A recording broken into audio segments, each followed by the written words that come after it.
Jiang approached with a sinister look and demanded that Jiang speak. Fear gripped Jiang at the sight of Jiang's expression, causing him to tremble. Stammering, he tried to explain what had happened. Noticing Jiang's fear, Jiang's demeanor shifted. He started to smile, placing one hand on his hip and the other on Jiang's shoulder. Closing his eyes, he laughed loudly, taking pleasure in Jiang's growing nervousness. Jiang couldn't fathom where his courage had vanished, the same courage he'd had when battling monsters in the secret realm. Now, he was sweating profusely. As he observed Jiang, it soon became clear that Jiang was just messing with him. He sat on the sofa, resting one arm on it while extending the other hand towards the ceiling. With a calm expression, he explained that he wasn't joking. Jiang decided not to pressure Jiang if he wasn't ready to talk. The more secrets Jiang held, the more pleased Jiang felt. He knew Nightwatch would rely on Jiang for future successes. Jiang eventually calmed down, placed his hand on his chest, and with a sincere smile, reassured Jiang not to worry. He decided to keep things under wraps for now, but promised to secure epic-level equipment for Uncle Jiang in return. Jiang closed his eyes and began laughing, amused by Jiang's bold intention. He appreciated the gesture, though he knew such equipment wasn't easy to come by. In response, Jiang assured him that he was serious. Jiang decided it was time to get serious. He reached towards the ceiling, conjuring a magic circle. With a determined expression, he acknowledged that it was beneficial for Jiang to have an ace up his sleeve, but certain matters needed clarification. From within the magic circle, 3 bandaged corpses emerged and fell to the ground in front of Jiang. Seeing this, he couldn't help but feel confused. He asked Uncle Jiang what these corpses were and where they had come from. Jiang stared at Jiang and explained that these individuals had been at least 3rd-grade masters, level 60 or higher. Some had even been 2 4th-grade grandmasters, with levels above 90. They were formidable individuals, each one beyond even Jiang's ability to handle. He was merely a corpse collector. Jiang grew nervous, a drop of sweat trickling down his cheek as he stared at the corpses. With a terrified look, he asked Jiang if these men had all intended to kill him. With a calm expression, Jiang told him to stop talking nonsense. He explained that these men had gone to kill Mu Hanqiu, but had been secretly eliminated by her protectors. Jiang, still confused, turned to him and asked why they wanted to murder Mu Hanqiu. In response, Jiang took out a scroll and, holding it out, asked Jiang to read its contents. Jiang took the scroll with both hands, unrolled it, and began to read. The scroll was a list of targets for a great summoner hunt. The first name on the list was Ying Zhan, a level 46 invincible descendant in the capital's war zone. Killing him would grant one of the 3 heavenly level rewards. The second name was Ji Xuanyue, a level 46 invincible descendant in the demon city zone of Wudi. Eliminating him would also yield one of the 3 heavenly level rewards. The third name was Jiang Wushuang, a level 45 descendant in demon city, Wudi. His death promised the same reward. The 12th name on the list was Xiao Beihan, a level 41 descendant of the Zhen Empire in Jiangnan Zone. Killing him would grant one of the 3 heavenly level rewards as well. Jiang didn't recognize any of these names. However, when he noticed the name Xiao Beihan, he looked at Jiang with surprise and asked if this wasn't a member of the Xiao family that protected the country. Jiang looked at Jiang with a serious expression and confirmed that all the names on the list were the most outstanding geniuses of their generation. He added that Xiao Beihan was indeed one of them. Jiang further explained that Xiao Beihan would be participating in the Tianjiao camp of the 8 war zones, and he would be with Jiang in the Jiangnan zone. With a serious expression, Jiang explained that in the 7th transformation, individuals were recognized as king protectors. Those in the 8th transformation were known as country protectors, and those in the 9th transformation were considered invincible. He added that the top 100 prodigies from Great Jiangnan were at least descendants of sealed kings. Mu Hanqiu, one of the 12 descendants of sealed kings in Jiangnan, held the 77th position on the scroll. It detailed her as a descendant of the sealed king located in the Jiangnan war zone. Eliminating her would yield 1 Yuan reward.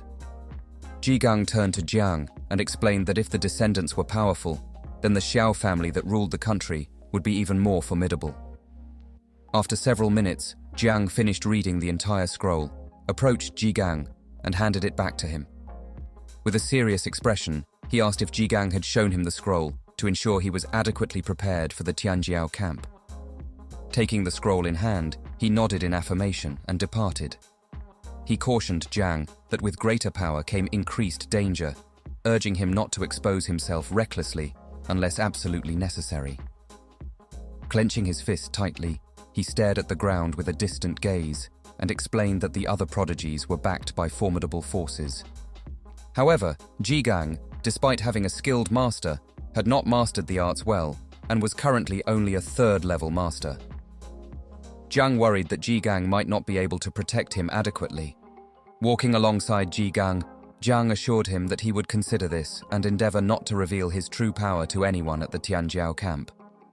He glanced at the ground once more, contemplating how Uncle Jigang not only understood his need to conceal his power, but also worked hard to protect him.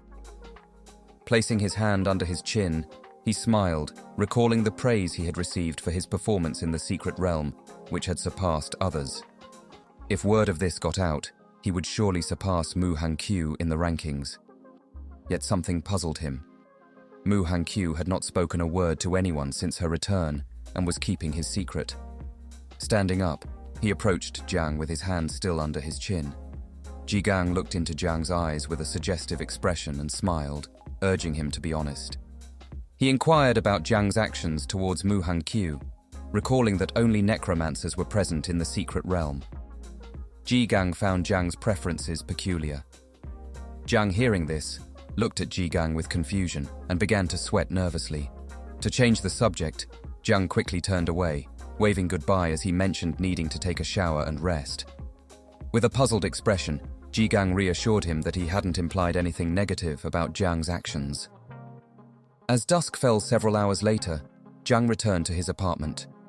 Before him, a table displayed an array of jars. Placing both hands on the table, he gazed joyfully at the jars.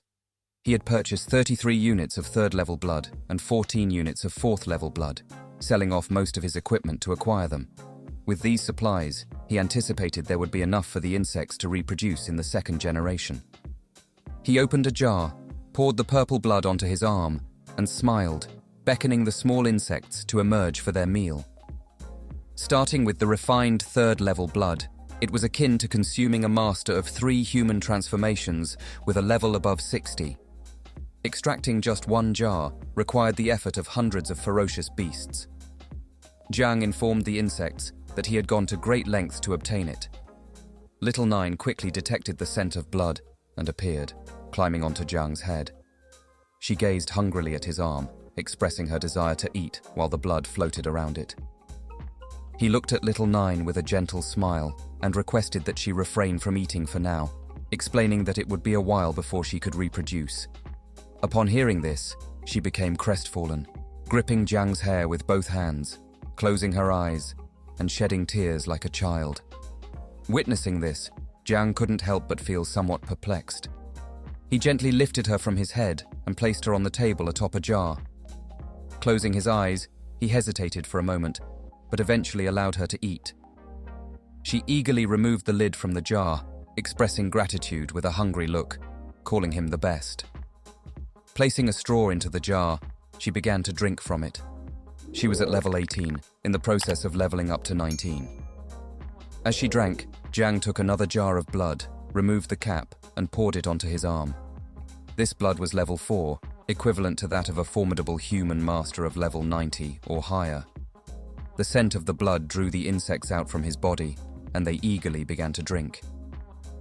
A system window popped up, notifying him that the reproduction process of 9 miasma wings insect larvae had commenced. Each insect had the potential to reproduce between 40 to 60 offspring. The divine evolutionary acceleration was underway, prompting more insects to emerge from his body and begin their growth. A few minutes later, another system window appeared, indicating that the insect reproduction process had been completed. Now there were a total of 100,000 offspring. Suddenly, Jiang's hand began to emit Little Nine's poisonous mist, which was composed of insects. He stared at his hand in confusion, feeling surprised and alarmed as he tried to understand what was happening.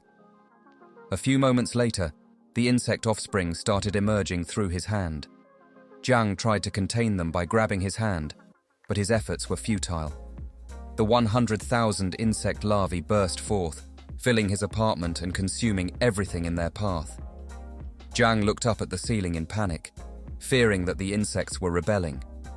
He clenched his fist tightly, raised it towards the ceiling, gritted his teeth, and sternly ordered all the insects to return to their nest and remain still, as he hadn't commanded them to emerge. Gradually, the insects began to retract into his arm and return to their nest. However, as he glanced to the side, he noticed that some insects had already begun devouring everything in sight. They had devoured a painting and part of the table. Jiang quickly realized the insects were dangerous and capable of destroying his home if let out unchecked. On the table, little Nine lay, licking a jar of blood and savoring every drop. With an angered expression, Jiang reprimanded her for focusing solely on eating instead of looking after her rambunctious offspring. He turned his head to the side, and his statistics window appeared. He was currently level 26, held the title of Sovereign of Insects, practiced the divine rank creation profession, and possessed talents in Growth of All Things level 1 and Divine Evolution level 1.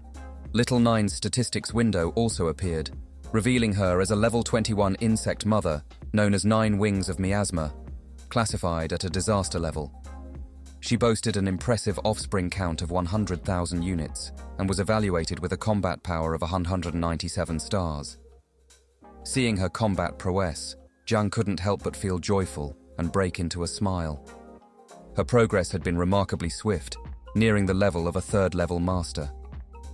As his body brimmed with potent energy, Jiang clenched his fists, feeling everything was now prepared. All that remained was to await tomorrow's journey to the Tianjiao camp, achieve level 30 in one go, and oversee Little Nine's second reproduction. Jiang began to imagine Little Nine's growth, smiling joyfully as he envisioned obtaining a new mother insect soon. Meanwhile, Aunt Tang returned to Night's Watch headquarters. With a surprised expression, she asked Ji Gang if he wanted her to find his teacher and seek their intervention. She debated whether it was necessary to make such a fuss over Jiang's situation. Ji Gang sat across from her on the sofa, one hand resting on the arm, while the other supported his chin. He explained that he was taking precautions because he knew Jiang would encounter the Xiao family prodigy in the Jiangnan zone. Xiao Beihan was the most concerning factor, especially given that no secrets could be concealed at the Tianjiao camp. Ji Gang glanced at the floor, sincerely explaining his fear regarding Jiang. He expressed concern over Jiang's poison and the multitude of secrets he kept hidden. With a serious expression, she began to regard him with scrutiny. She found it hard to believe and urged him not to frighten her. Memories of events from long ago flooded back. 600 years ago, the Devourer caused turmoil, prompting the Great Devourer to establish the forbidden professions in Daxia. Those discovered using forbidden professions were swiftly eliminated. She rose from her seat, her expression filled with terror as she explained that if Jiang truly possessed a forbidden profession, it would be exposed during his awakening. She believed Ji Gang was simply being paranoid. Ji Gang clasped his hands together, staring at the ground with a fearful expression, hoping that she was right and that his fears were unfounded.